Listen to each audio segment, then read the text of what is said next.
Sonic Generations is a 2011 platformer game developed by Sonic Team and published by Sega.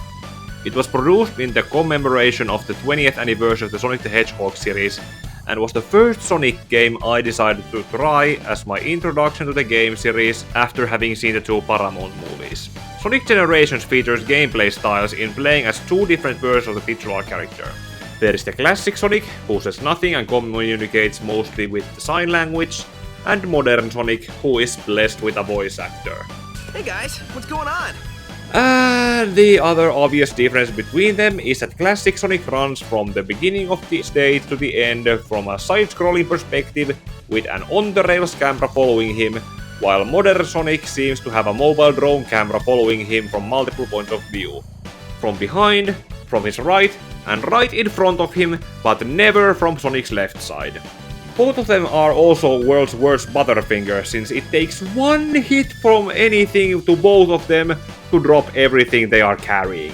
Since this was my first time playing a Sonic game and playing it all the way to the end of its story campaign, doing this recap review, or just a mix of both at the same time, is going to come with the challenge of not being very familiar with the franchise or its characters outside of the two Paramount movies and some fan videos I might have seen here and there.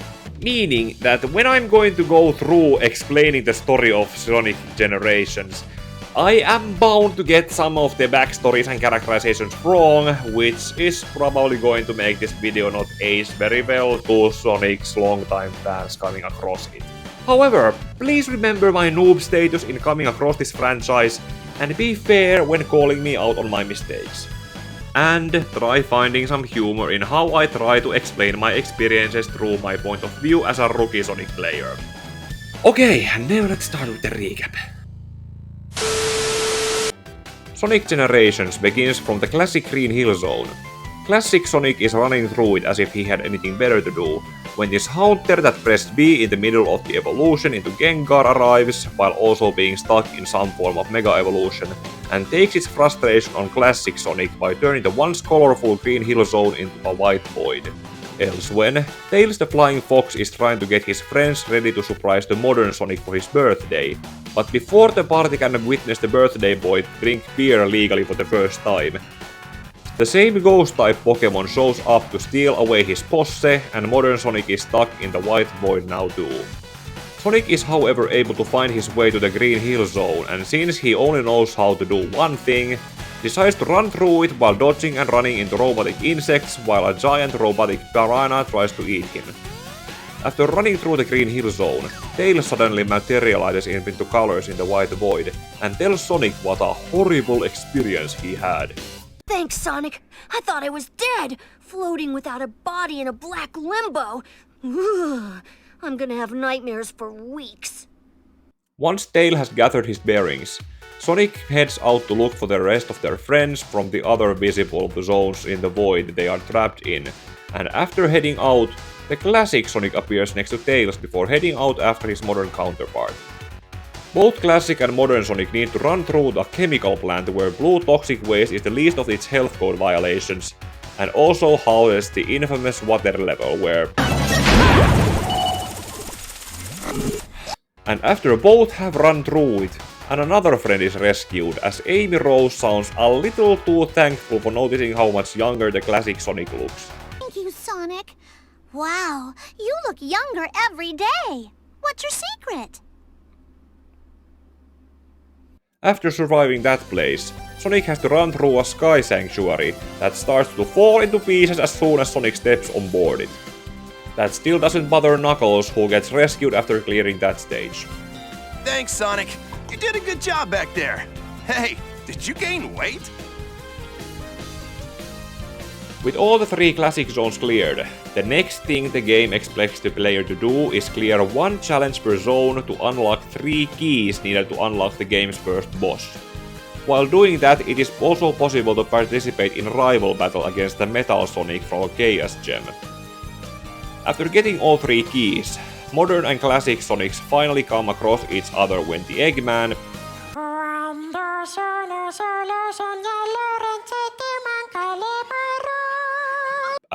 no, not that Eggman.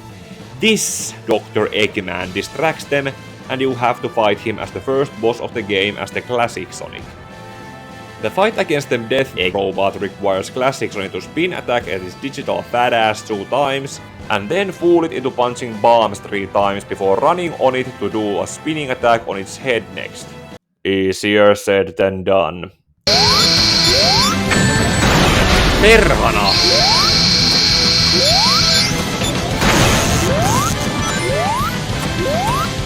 No voi... Jump to the damn arm! Hyppää sille kädelle! To the damn arm! Ai vittu!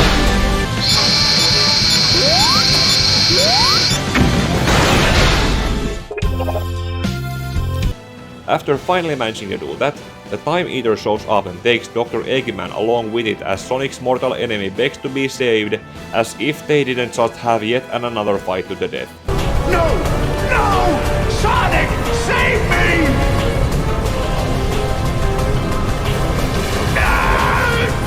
Returning to the White Void, classic Sonic properly meets up with the modern Sonic, who are also joined by their respective Tails, who have figured out what is going on. Doubles of us?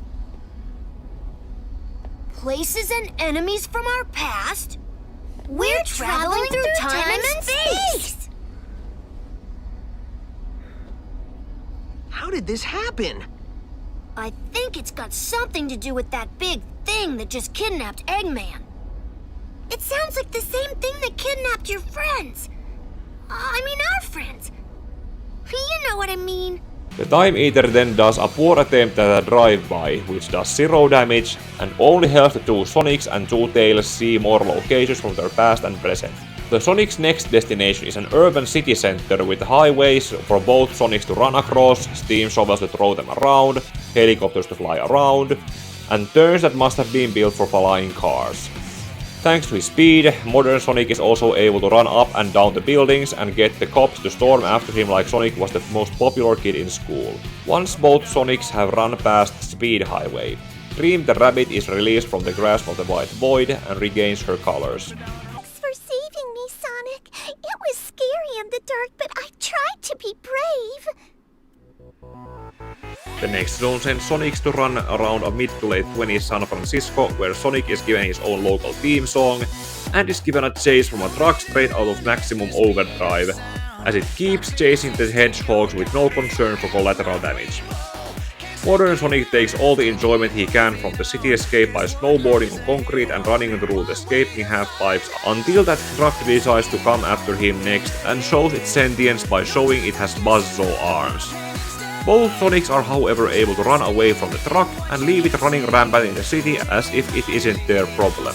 Returning colors to the city escape also then brings back Roach the Bat, who also sounds happy to be back. Thanks, Big Blue. That's the first time I've ever been stolen. Following that, the Sonics head off to Seaside Hill, where classic Sonic is sent fly out of cannons and forced to run away from rolling columns, while modern Sonic has to learn how to wall jump and choose which route he will take across small islands over water, and both have to get through the infamous water levels before running out of air. Once again, after having run through 3 familiar locations, the 2 Sonics and 2 Tails regroup to converse their current situation, with Tails having figured it all out. So I think we've pieced together more of what's happening, and it's not good.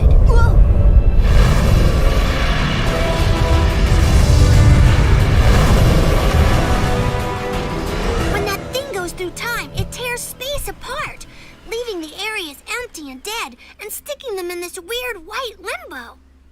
When the Sonics accelerate through time, they fix space, returning color and life. That actually makes sense. Then I guess we have to run like there's no tomorrow, or there won't be a tomorrow. And then Espio the Chameleon is released like the others before him. It takes a mighty foe to trap a ninja. Be on your guard, Sonic. Once again, the player is expected to complete 3 challenges to get 3 boss keys and to run through a rival race. I went with the one where Cream gives Sonic rings when he needs them while running through the city escape, the Doppelganger race on Speed Highway, and a randomized speedrun through Seaside Cliff where at one point Sonic must have thought, I'm way too tired of running for now, and now that I'm a 20-year-old, I'm going to use that driver's license I got on this race car. With all three given to Sonic, the modern Sonic moves in to face the waterbending sea serpent called Perfect Chaos. And I want to salute all those people, kids and young adults who had the patience to deal with this boss back in 2011. Like, the strategy against Perfect Chaos is rather simple once you get the hang of it, but there are walls that block your path if the timing is wrong, and sometimes I even ended up no-clipping through the floor as if the game read that as deep water. No! No, vittu taas! Come on. Mitä helvettiä?!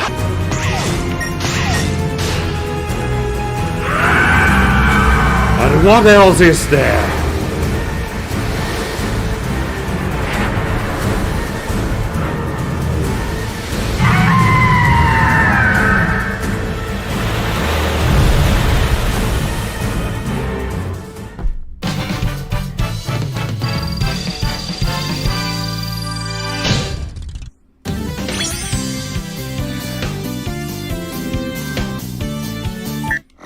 With the Perfect Chaos defeated, the Sonics and the Tails regroup once again to witness the Time Eater doing something violent, but is then repelled by a colorless white Chaos Emerald, which the two Tails recognize as their next objective to gain the advantage. That monster sure didn't like that emerald. Those things have come in handy in the past. We've already got a couple, but we need that emerald! Sonic, you should go over there and check it out! I bet you can bring that Chaos Emerald back just like you brought back our friends! And I bet you double we're gonna need all 7 emeralds.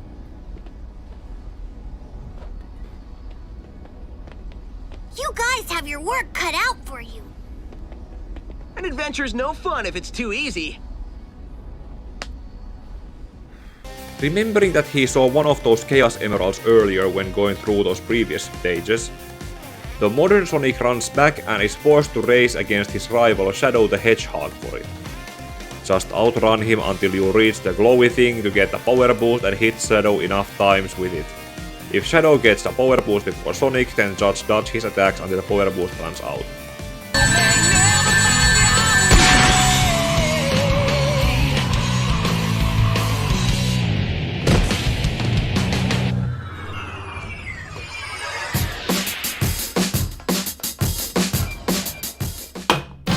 After defeating Shadow, the next stop is at the hellscape of Crisis City, or the City of Fire, which is constantly falling apart around Sonic.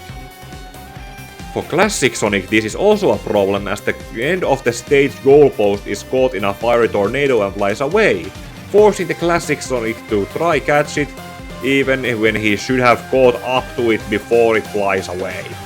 I really don't understand what the game meant when it said that the classic Sonic levels are easier, when Crisis City is clearly easier when played as modern Sonic, whose quick speedrun through gets Blaze the cat out from the White Void's hold. As much as I dislike relying on others, I'm grateful for your aid. The creature was beyond my skills. In the rooftop run, the modern Sonic has to learn how to do ground smash attack, while classic Sonic apparently switched up for his reaction time in running right into the enemies that can hurt him just by touching him. Classic Sonic takes his frustration on it by climbing up a clock tower, opening its clock face to make an airship crash into it, and then jumps off it to get to the end of the stage goalpost. Clearing rooftop run releases Vector the crocodile from the void. Thanks, Sonic. You know, I got a hunch someone or something is controlling that monster. And the last place to clear is a factory on an alien planet where SCP-407 has taken over, and the only inhabitants are robots and alien wisps that give the classic Sonic a temporary spike power boost to climb on walls. Whereas classic Sonic bonds with the local vegetation, modern Sonic becomes one with the robotic inhabitants and gains the ability to turn into a rocket that can break through metal ceilings, but only from the weak points. Ultimately, after Planet Wisp has been cleared by them both, the Sonics get their hands on the Chaos Emerald, which turns out to be a ruby, and then Cream the Bee gets released as the last one taken by the Time Eater. I was scared because somebody took me, but now I'm free! I'm a free bee! Free bee! Free bee! Whee! Before Sonics can focus on getting the next 3 boss keys, Modern Sonic is attacked by Silver the Hedgehog, who has arrived from the future and has to be defeated because he doesn't trust the sight of 2 Sonics. This rival battle takes place in Crisis City, where Modern Sonic has to keep throwing Silver's thrown debris back at him, and then have him get caught in all the crap he kept throwing in order to get the other Chaos Emerald. Then I had to choose what challenges to do in order to get the boss keys, and for some reason the Modern Sonic forgot how to do the ground smash attack, so I couldn't do the doppelganger race in Crisis City. So instead I did a speedrun where Blaze puts out fires in front of Sonic so he can reach the goal post, eventually. For the next challenge I tried to do a musical challenge against Vector, but it became too hard, so I went back to speedrunning stages on Planet Wisp, and an endless boost challenge on Rooftop Run. With all the boss keys in hand, it was time to face off against the Eggman.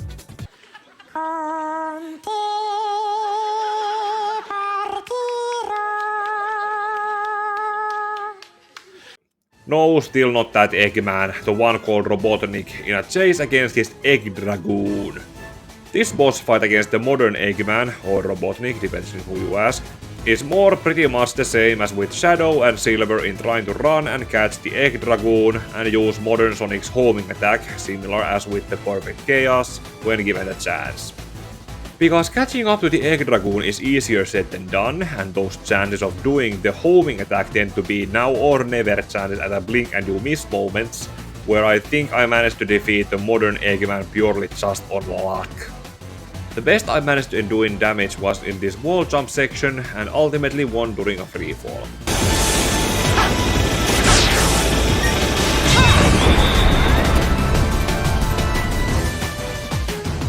Wow, that took forever! After modern Eggman has been defeated, Classic Sonic and the Two Tails show up to hear his complaints over being a sore loser, and then the Time Eater takes him with it, just like it took the classic Eggman before.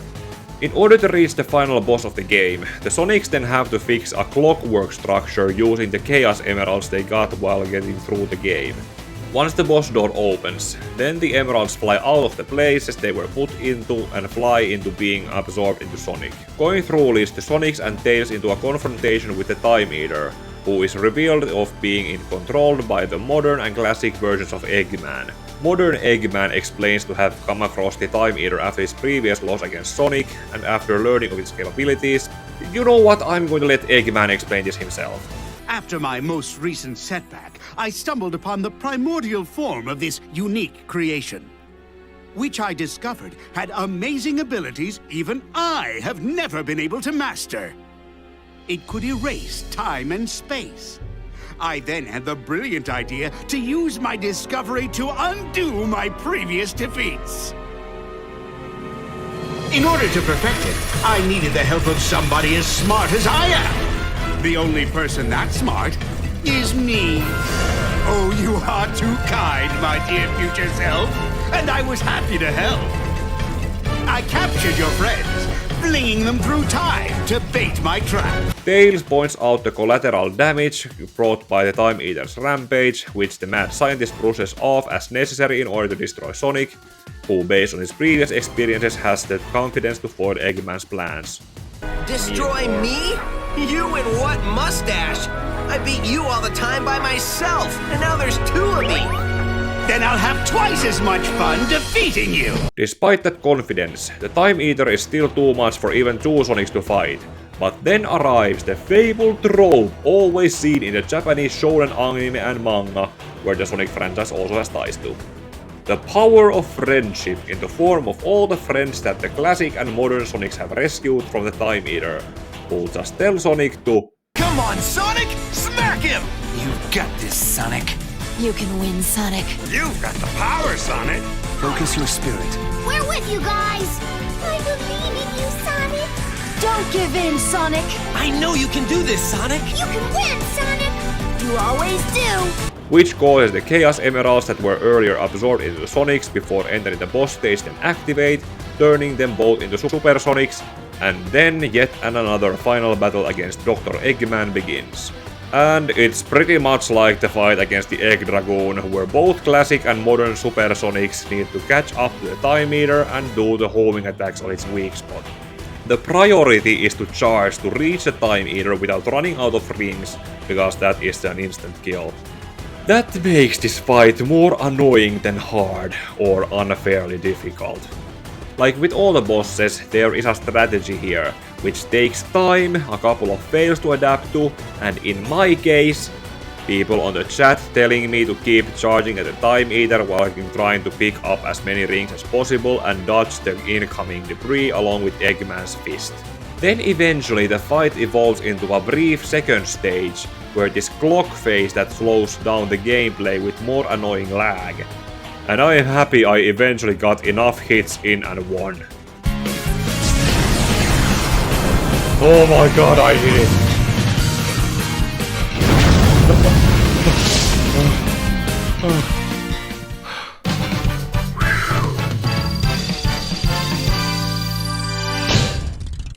In the aftermath of the fight, everyone is returned to celebrate Sonic's 20th birthday, with the classic Sonic being told by modern Sonic that his life will have its ups and downs going forward, but otherwise will be okay. And that he will learn some of those moves that the modern Sonic does eventually. Then classic Sonic and classic Tails jump into a randomly generated time portal to return back to their own time in the past, and then the end credits shows a footage of montage from the Sonic games leading up to this one and what all the levels were based on. Both modern Eggman and classic Eggman are also shown now trapped in the white void with no signs of them getting out of there, and that was my experience of playing the Sonic generations for the first time. I might try Sonic Adventure and Sonic Adventure 2 next at some point in the future, when I have gone through some quick crash course on how to improve them with mods. Until that happens, like this video, comment what you have thought about my experience in going through this game for the first time as my first Sonic game, share it for other Sonic fans to see, and subscribe, or stay subscribed for my other planned videos coming out sometime in the future. Also, ding the bell to be aware of when I decide to stream myself playing something so you can be in the audience, and may your heart be your guiding key.